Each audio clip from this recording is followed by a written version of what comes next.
ఇది కదా ఆఫర్ అంటే ఇప్పుడు ఎంత కొంటే అంత ఫ్రీ విఆర్ఆ fine silver jewellery Jubilee Hills check post Hyderabad. నమస్కారం, వెల్కమ్ టు సుమన్ టీవీ. నేను గీతాంజలి. ప్రస్తుతం మనతో పాటు భారతీ శంకర పీఠం వ్యవస్థాపకులు, ప్రముఖ ఆధ్యాత్మికవేత్త, బ్రహ్మశ్రీ తిరుపతి మూర్తి అవధాని గురువు గారు ఉన్నారు. వారితో మాట్లాడదాం. గురుగారు నమస్కారం అండి. ఓం శ్రీ మహాగణాధిపతయే నమః. గురుగారు, పుత్ర గణపతి వ్రతం 3వ తారీఖున అసలు ఎలా చేయాలి ఈ వ్రతాన్ని? అంటే సంకష్టహర చతుర్థి తెలుసు, వినాయక చవితి తెలుసు, ప్రత్యేకంగా గణపతి కంటూ అంకితమైనది. ఈ పుత్ర గణపతి వ్రతం అంటే ఏంటండి? ఎవరు చేయాలి, ఎప్పుడు చేయాలి, ఏ విధంగా చేయాలో తెలియచేయండి. మా ఈ పుత్ర గణపతి వ్రతం అనేటువంటి దానికి స్వతహాగా ఇప్పుడు మీరు 3వ తారీఖు ఏదైతే అన్నారో మనందరికీ కూడా ఇన్స్టెంట్ అవసరం. అవునా? ఇన్స్టెంట్ అంటే 3వ తారీఖు వచ్చింది కాబట్టి పుత్ర గణపతి వ్రతం చేసి అలా అయిపోయింది. దానివల్ల మనం ఏదో సంప్రాప్తం వచ్చేస్తుంది అని చెప్పి ప్రతి ఒక్కటి చేయటానికి పూర్వాంగాలు ఉత్తరాంగాలు ఉంటాయమ్మా. అంటే నిత్య విధానం వేరు, నైమిత్తిక విధానం వేరు. నిత్యం చేసేదానికి పూర్వాంగ ఉత్తరాంగాలు ఉండవు. నైమిత్తికం చేసేటువంటి దానికి పూర్వాంగము ఉత్తరాంగం అని చెప్పి 2 విధానాలు అనుసరించి ఉంటాయి. ఈ పుత్ర గణపతి ఉంది.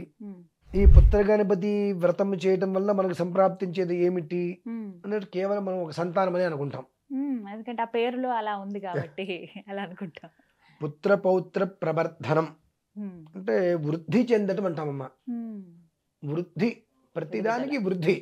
అది వంశవృద్ధి కావచ్చు, ఆర్థికపరమైన వృద్ధి కావచ్చు, ఏదైనప్పటికీ కూడా వృద్ధి అనేటువంటిది చూపిస్తుంది. మనకు కేవలం సంతానము అనేటువంటి దాని ఒక పేరు ఉందంటే మనం పరిగెత్తేస్తాం. ఒక్కరోజు మనం చేయడం వల్ల నిజంగా సంతానం కలుగుతుంది అంటే నిజంగా అయితే కలగదు. పూర్వాంగం ఉత్తరాంగం అంటే ముందు రోజు తర్వాత రోజు కూడా ఉంటుందమ్మా. అది మనం ఆచరించాలి. రేపు ఉదయం మనం పుత్ర గణపతి వ్రతం చేయాలంటే ఇవాళ సాయంత్రం మనం ఎక్కడైతే చేద్దాం అనుకుంటున్నామో ఆ ప్రాంగణాన్ని గోమయం చేతి అలగాలి, గోమూత్రంతో శుద్ధి చేయాలి. ఎందువల్ల శుద్ధి చేయాలి? పుత్ర గణపతి అని అంటేనే పరిపూర్ణమైన ఉత్పత్తి. ఆ ఉత్పత్తి అనేటువంటిది మనకు లభ్యం కావాలంటే మనకు అశౌచ దేహం, అశౌచ గృహం పనికిరాదు. ప్రతి నెల మనకు అశౌచ దేహం వస్తుంది, అశౌచ గృహము వస్తుంది.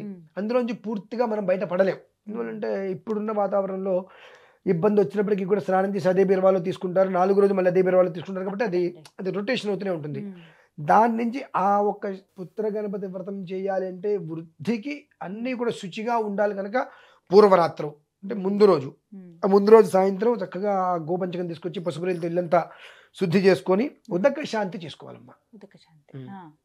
ఉదక శాంతి చేసుకోవడం వల్ల ఏమవుతుంది అంటే శరీరంలో ఉండేటువంటి మాలిన్యం మొత్తం తొలగిపోతుంది. ఆ ఉదక శాంతి ఎంత ఆ నీళ్ళతో స్నానం చేస్తారు. మనకు అవభృత స్నానం అని చెప్పి ఉంటుంది. ఒక 2.5-3 గంటలు దానికి సంబంధించిన మంత్రాలని కూడా పారాయణ చేసి ఒక కలశంలో నీళ్ళు పోసి పారాయణ చేసి అనంతరం ఆ దంపతులకో ఒకళ్ళకో ఇద్దరికో అక్కడ ఎవరైతే ఉంటారో వాళ్ళకి అవభృత స్నానం పైనుంచి కింద వరకు స్నానం చేయించేస్తారు. ఆ స్నానం చేయించడం వల్ల వాళ్ళకి శరీర శుద్ధి అనేటువంటిది పరిపూర్ణంగా, ఏది బాహ్యం కదండి, అంతఃశుద్ధి కలుగుతుంది.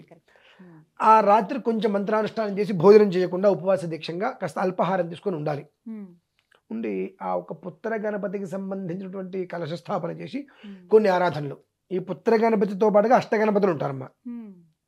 ఆ అష్టగణపతిని ఆరాధన చేసుకోవాలి. ఈ గణపతికి ప్రధాన మూలదేవత పార్వతీ పరమేశ్వరుడు ఆరాధన చేసుకోవాలి. దీనికన్నా ముందు మనం చేయవలసిన విధానం మొదట్లో చెప్పాల్సింది ఇప్పుడు చెప్తున్నది అంతే.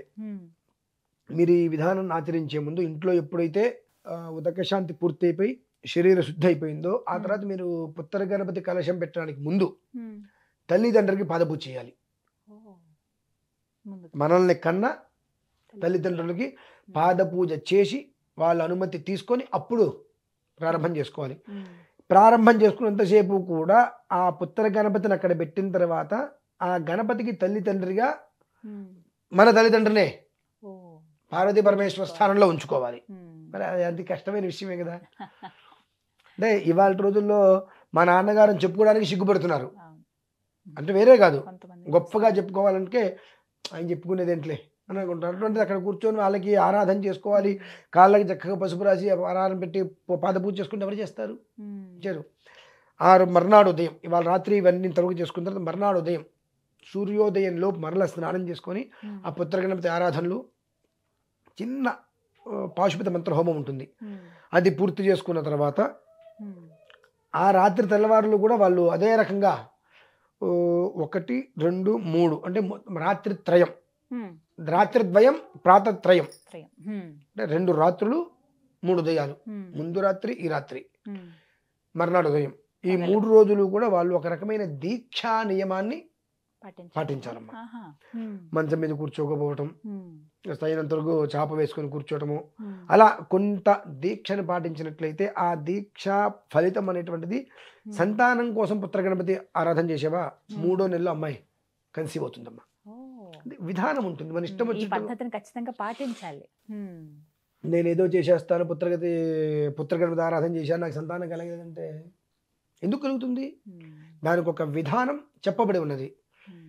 ఎప్పుడూ కూడా అమ్మ గణపతిని నువ్వు ఆరాధన చెయ్యాలి, గణపతి అనుగ్రహం కావాలి అంటే ఆయన అనుగ్రహం ఉంటేనే ఐశ్వర్యం కావచ్చు ఏదైనప్పటికీ కూడా నీకు అభివృద్ధి చెందాలి అంటే గణపతి అనుగ్రహం కావాలి. నీకు గణపతి అనుగ్రహం మెండుగా ఉండాలంటే నువ్వు గణపతికి నమస్కారం కూడా చేయొద్దు, తల్లిదండ్రికి నమస్కారం చేయి.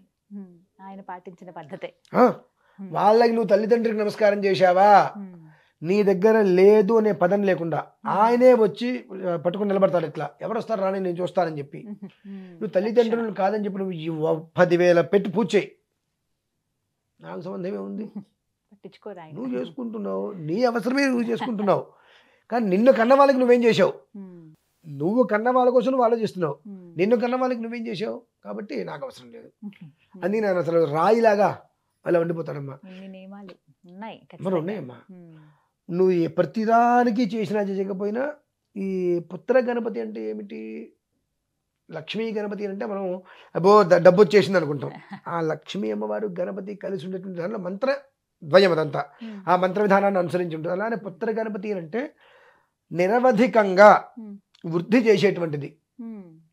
అది రకం ఏదైనా కావచ్చు, నాకు ఈ రకం కావాలి వృద్ధి ఒకది ఇచ్చేస్తుంది.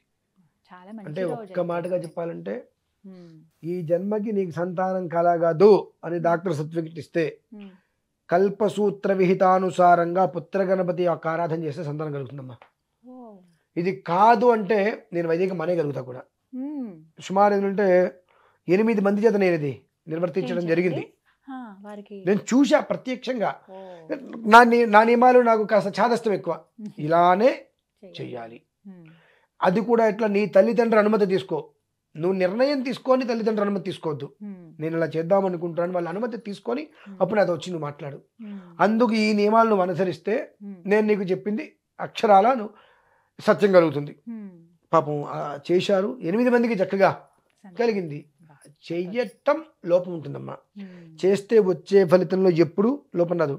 మీరు చక్కగా చదువుకున్నారు, ఆ చదువు తగ్గ ఉద్యోగం వస్తుందిగా. చదువు లేకుండా నాకు ఉద్యోగం కావాలంటే రాదు.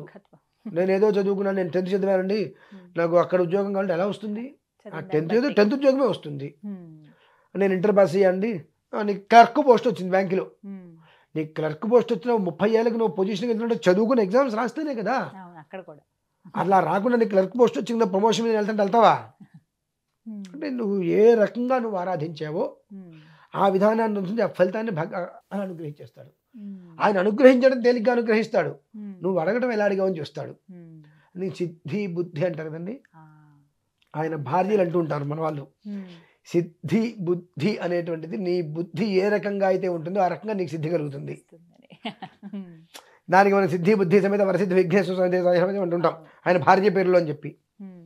నీకు సిద్ధించాలి ఏదైనా అంటే నీ బుద్ధి వక్రగతి పట్టకుండా సరైన మార్గంలో ఉంటే నీకు ప్రతి ఒక్కటి సిద్ధిస్తుంది అనేటువంటిది అర్థం అనమాట. ఈ పుత్ర గణపతి వ్రతం చాలా మందికి బహుశా తెలియకపోవచ్చమ్మా, కానీ అది కనుక ఆచరించారా ధర్మశ్చతుష్పాతు ధర్మ అర్థ కామ్య మోక్షాలు సంప్రాప్తమవుతాయి. అంటే ఏంటో తెలుసండి, అసలు ధర్మ అర్థ కామ్య మోక్షాలు ఈ పుత్ర గణపతి వ్రతానికి మూలం. అంటే ఏమిటి అంటే ధర్మము అంటే భార్య, ధర్మ సంపాదన కదమ్మా. ధర్మము అంటే భార్య. ఏ గుళ్ళోకి వెళ్ళినా ధర్మపత్ని సమేతస్య అని అంటారు, ధర్మపుత్ర సమేతస్య, ధర్మ తండ్రి సమేతస్య, ధర్మ మాత సమేతస్య అనరు. ధర్మం అంటేనే భార్య. భార్యకు మించినటువంటి ధర్మం లేదు. అర్థము అంటే మనం ఏమంటాం, డబ్బులు అనుకుంటాం. అర్థం అంటే డబ్బులని. అర్థము అంటే సంతానం అమ్మ, సంతానం. కామ్యము అంటే సంతానము వల్ల మన కోరికలు తీరుతున్నాయి. ధర్మం భార్య ద్వారా కలిగినటువంటి సంతానం ద్వారా మన కోరికలు తీర్చుకోగలుగుతున్నాం. లేదంటే ఆ అమ్మాయికి ఆ సంతానం కలగకపోతే మన నాన్నని పిలవడుగా, మనకు ఆ ఒక్క పుణ్యం అనేటువంటి నరకాన్ని మనం తప్పించలేడుగా. కాబట్టి అర్ధ అంటే సంతానం, ధర్మ సంతానం, భార్య ద్వారా వచ్చే సంతానం ద్వారా కామ్య అన్ని కోరికలు మనకు తీరుతాయి. ఏది మనం చనిపోతే మనకు పెండం పెట్టేవాడు కావాలిగా, వాడే కొడుకు. 10 మంది కూతుళ్ళు ఉన్న కొడుకు కావాలంటారు. ఒకవేళ కూతురే ఉంటే కూతురు కొడుకు పుట్టాలంటారు. ఆ పెండం పెట్టేవాడు అడుగుతారు. కాబట్టి తద్వారా మోక్షం సంప్రాప్తమవుతుంది. దీనికి దేనమ్మ మూలం. కాబట్టి మనం ఎప్పుడూ కూడా గణపతికి ఆరాధన చేయాలి. ఏ కారణరీత్యా చేయాలన్నా తల్లిదండ్రులకు నమస్కారం చేసుకొని ఆరాధన చేసుకో. మళ్ళీ ఇంత చేస్తే పుత్ర గణపతి ఆరాధన చిన్నదే, దానికి చేసే ప్రాశస్తి ఉంటుంది చూసారండి, అదంతా చాలా విశేషం. ఏం నైవేద్యం పెట్టాలండి ఈ రోజున స్వామికి? ఆయనకి ఇష్టమైంది పెట్టండి అమ్మా. ఇప్పుడు ఆయన కుడుములు అంటే ఇష్టం, ఉండ్రాలంటే ఇష్టం, మోదకాలంటే ఇష్టం, వెలగబండి అంటే ఇష్టం, దొరకదు. ఆయనకి ఇష్టమైనది ఏదైతే ఉంటుందో అది పెట్టండి. ఇదే పెట్టమని ఎక్కడ లేదు కదా. బెల్లం ముక్క ఏది దొరకలేదు, బెల్లం ముక్క పెట్టండి, ఆయన సంతోషపడతాడు. కాకపోతే మీరు నివేదన పెట్టినటువంటి దాన్ని అస్తమానం వరకు ఉంచకుండా మీరు స్వీకరించాలి. ఆ స్వీకరించగలిగితేనే ఆ ప్రసాదాన్ని మనం ఫలితాన్ని పొందగలుగుతాం. ప్రసాదము అంటేనే ఫలితం అమ్మ. మనం పూజ చేసిన తర్వాత ఆ పూజా ఫలితం మనకి ఎలా వస్తుందంటే ఆ ప్రసాదాన్ని అనుసరించే వస్తుంటుంది. మనం అంతంత చేసేసి పారేస్తాం, మిగిలింది ఇక నీకు ఫలితం ఎందుకు వస్తుంది? ఇంత ముఖ్య పెట్టు, నువ్వు తినగలిగినంతే పెట్టు. అసలు ప్రసాదం అంటే ఏంటో తెలుసమ్మా, మనం ఇలా పెట్టుకుని తినేది కాదు. ఇంత ఆకు నిండా పెట్టేసుకొని ఇంత పెట్టుకుని తినేస్తుంటాం. అంటే అన్ని రకాలుగా మీరు అనుకోకండి, చెప్పేటువంటి దాన్ని జ్ఞానం పెట్టి ఆలోచించండి. మనం తీసుకున్నటువంటి తీర్థం కానీ ప్రసాదం కానీ అది శరీరంలో రక్తంలో వాటిలో కలిసిపోవాలి తప్ప మళ్ళీ వేరే రూపంలో బయటికి రాకూడదు. ఇంత బట్టికి బెల్లం తింటే అది రక్తంలో కలిసిపోతుంది. వాష్రూమ్కి వెళ్తే అంటే యూరిన్ రూపంలో బయటికి రాదా ఇంత ప్రసాదం తీసుకుంటే? అంటే ఏ రకంగా కూడా నువ్వు తినే ప్రసాదం శరీరంలో కలిసిపోవాలి, బయటకు వచ్చేటువంటిది అవ్వకూడదు. అది ప్రసాదం అంటే. అందుకే నేను పూర్వకాలంలో అలా అంటించేవారు ప్రసాదంగా. ఆ ప్రసాదం అయిపోయిన తర్వాత నువ్వు పలహారంగా ఇంత తిను. పలహారంగా ఇప్పుడు తిరుపతి వెళ్ళండి, ఉదయం పూట స్వామివారికి అయిపోగానే వెన్నపూస ప్రసాదంగా ఇస్తారు. మా అన్నగారు కొండ మీద వేదపారాయణ చేస్తారు. అనే నాకు వెన్నపూస కావాలంటే సరేనా అంటారు. ఒక ఆకు తీసుకొని వస్తాడు. ఏదన్నా అంటే అక్కడెక్కడో కనిపిస్తుంది చూసుకుంటాడు.